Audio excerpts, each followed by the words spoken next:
तो दहेज लेना और देना दोनों ही ठीक नहीं है, लेकिन फिर भी कुछ लोग गिफ्ट के तौर पर अपनी बेटी को विदाई में कुछ ना कुछ दे ही देते हैं। उसमें कुछ बाइक दे देते हैं तो कोई कार।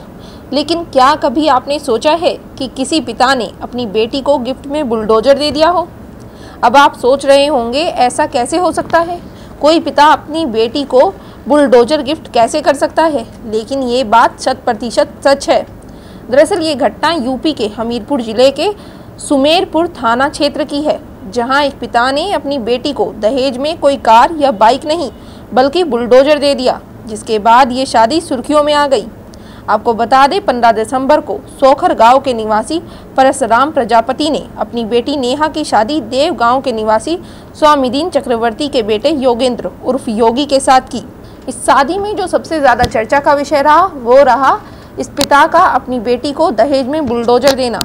जब बेटी को बुलडोजर गिफ्ट करने की वजह पिता से पूछी गई तो उन्होंने कहा कि दहेज में कार देते तो खड़ी रहती, लेकिन बुलडोजर करेगा काम और बिटिया को मिलेंगे दाम। परसराम ने बेटी को दहेज में बुलडोजर देकर प्रदेश में अपनी अलग पहचान बनाई है। गौर हो, सियासत में बुलडोजर का इस्तेमाल बहुत दिलचस्प है, खास करके यूपी की सियासत में। आपको याद हो कि यूपी विधानसभा के दौरान बुलडोजर चर्चा में आया था। इसके बाद पूरे देश में इसकी चर्चा होती रही है।